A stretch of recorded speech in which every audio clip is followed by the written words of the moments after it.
I'm 46, a father of a teen son, Adam. His mother and I have been separated since he was a kid. Adam is always happy to spend time at my place as part of the custody agreement. He hates his stepdad, 30s, and calls him controlling. He puts strict rules upon Adam and punishes him for long periods of time over small mistakes. He doesn't give him an allowance like I do, or let his mom give him any money, so Adam started working to be able to buy stuff he wants. Adam always wanted to buy an Xbox, but couldn't afford the full price. So I told him whatever he saved, I was willing to pay double, and he was able to buy a new Xbox for the first time weeks ago. I got an angry phone call from his stepdad asking why the heck I bought Adam an Xbox, knowing it's not allowed at his house. First of all, I told him Adam paid for the Xbox with his hard-earned money, and second of all, that's his mom's house, so he can't dictate what is and what is not allowed. He went on about how the Xbox is a distraction tool for Adam from his school and chores, but I assured him Adam is responsible with time and can manage and balance just fine. He suggested I keep the Xbox in my house and Adam can come over to play it, but I said that's not up to me. Clearly I got him angry, so he warned me about the consequences of seeing Adam playing with that Xbox and ignoring his duties. I hung up immediately. 2 days later, Adam called me and was freaking out, saying his stepdad had a rage fit and threw his Xbox in the pool as a punishment for Adam playing with it instead of mowing the lawn. I was in dismay. I went over to his mom's house to see what was going on, but I didn't find her. I found Adam crying. I confronted his stepdad, and he said he had to do this because Adam was being neglectful with his chores, and said this was the result of built-up resentment because of Adam's continuous lack of responsibility. I argued that even if he thought Adam was being responsible with his playing time, throwing the Xbox in the pool was unhinged of him because he could have hidden it for all I know. He yelled that he gets to decide what punishment fits and went on about how he was just trying to help Adam become a responsible young man. I was tired of this. I told Adam to pack his stuff to go to my place. His stepdad firmly said he won't allow it and that I was preventing him from performing his duties as a father and an authority figure, but I told him he needed to pay for a new Xbox. He argued that I was delusional to expect him to pay for something he doesn't want in his house in the first place, but I said that was enough and left. Adam's mother came and argued with me, saying her husband made a mistake, but I shouldn't have taken Adam out of the house. I asked if she's happy with how his stepdad is treating him, and she said that it's tough love, but he wouldn't have done this if he didn't care. I blatantly said her husband was just being an overbearing, power-tripping control freak and told her Adam is staying with me and we're expecting a new Xbox. She told the family I was stopping her from seeing Adam. That man is crazy. Get the custody agreement changed and take your ex's husband to small claims if he doesn't pay up. I would also go to the police and report the damages done to the Xbox so you have a paper trail. Protect your son. You are not the idiot. If Adam wants to live with you, OP, he's old enough to decide that. Your ex is not putting his best interest first. What she calls tough love is actually mistreatment. If she loves her son so much, she would want him away from someone that is throwing electronics in the pool in a fit of anger. That sounds like a person who is on his way to becoming violent with your son, if he hasn't already. If I were you, I would sit Adam down and have a serious conversation with him about his stepdad's behavior.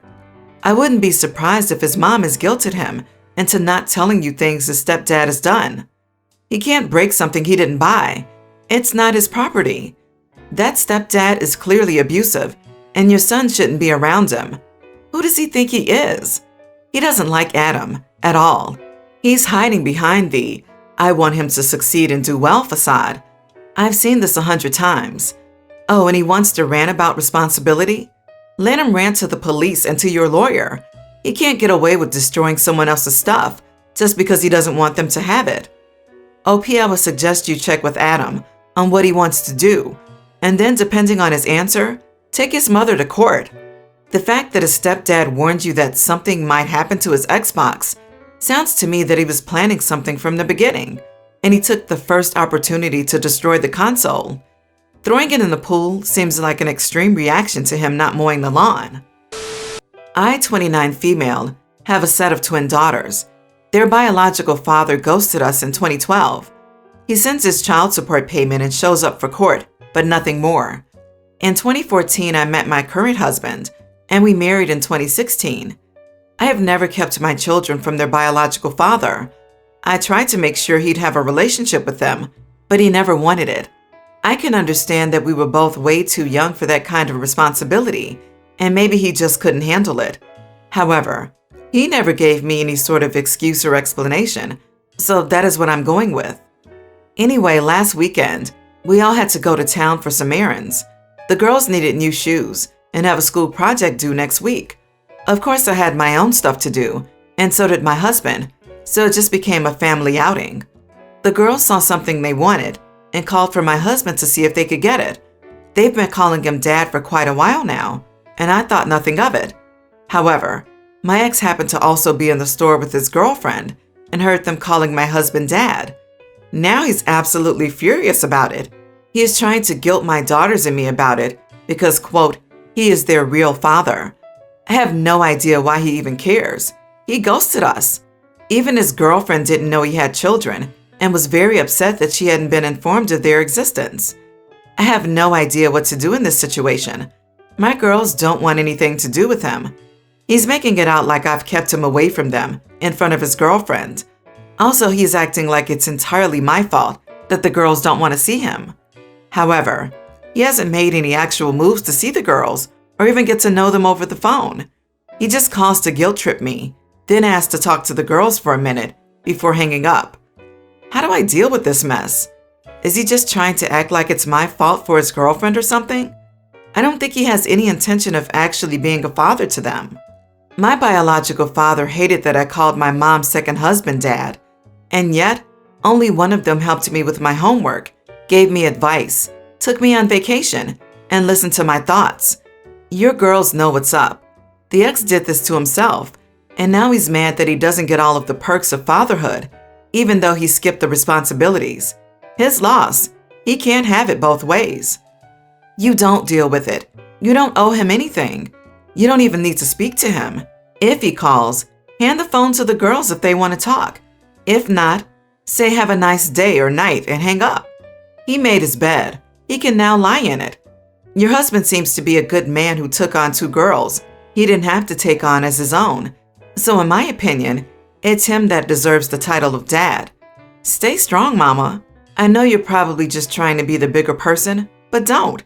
Your girls are old enough to see the reality of the situation. And if they want a relationship with him now or in the future, that is up to them, and they can initiate. I, male 34, come from a highly dysfunctional family. I didn't realize that when I was younger. I had 3 other siblings, biological and half. My dad, RIP, was not a good man. He got married right after my mom died and had my 2 half-brothers. My stepmother and I don't have the best relationship. Heck, I haven't even seen her since I graduated high school and only saw her 7 years ago at my father's funeral. My dad was mad at me for leaving home and not acting like a family member when he ignored my brother and spoiled his younger boys. I was about to leave town, but my stepmom then called to invite me along with my older bio brother to attend my father's will hearing. We attended and the whole family was there, including my younger half-brothers, who didn't even say condolences.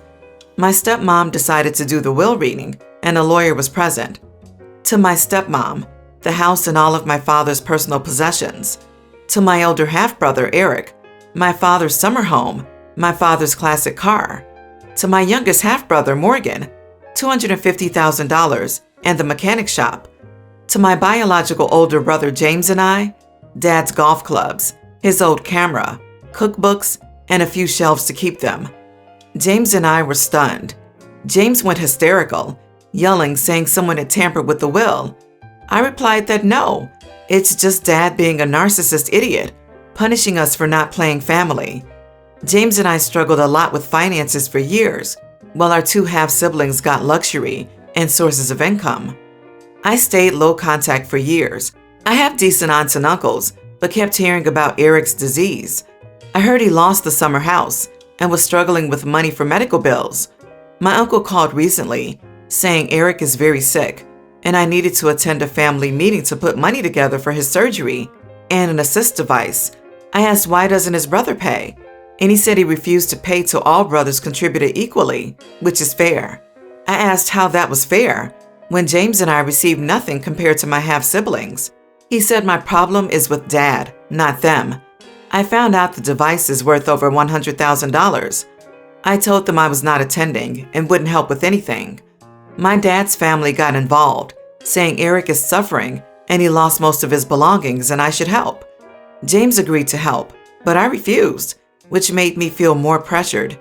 They told me Morgan wouldn't pay until all brothers contribute equally, and that by saying no, I was ruining it. Not the idiot. It sounds like Morgan is trying to guilt and shame everyone to pay for his brother's treatment. Why would you bear any responsibility to pay for the medical treatment? Are they paying your bills? Have they ever? Where were they when you needed help? Sure, it would be kind and selfless to do so, but they're not asking for kindness, but expecting your payment and applying undue pressure to get it. Not cool. Also, you are not a saint, but a human trying to support yourself in a tough world. Why should anyone but your immediate family expect you to support them financially? Also, I hate the response. Your issue is with Dad. Well, when Dad's will was unfair, did they ever think to maybe try to make it right by sharing anything from their inheritance with you? Or let me guess, they took the goods and ran. You are not the idiot, OP. Send the old cookbook to Morgan. That should help. He said my problem is with Dad, not them. I mean, what? Your dad, and assuming your stepmom, successfully drove and maintained a wedge between you and your half-brothers.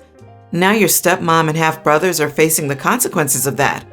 They only seem to care about you and play the family when it benefits them. If Morgan can pay, let him pay. There's no good reason he has to put these kind of stipulations on the money. Not the idiot. OMG, no, you're not an idiot for not contributing a single bent nickel to the fund for him. He got money and a business and all of that and doesn't have it any longer to pay for things? Boo-hoo. Tell everyone that until and unless you become a pro golfer with the clubs you inherited, they're getting exactly what they added to your life over the years. Nothing. It's shocking how they want people to be a family when they're in need and not the other way around.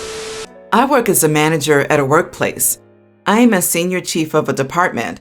I have a second in command, Mavis, 30 female, who basically does what I do, coordinates who's covering what on which day, and takes care of certain matters regarding our specific employees.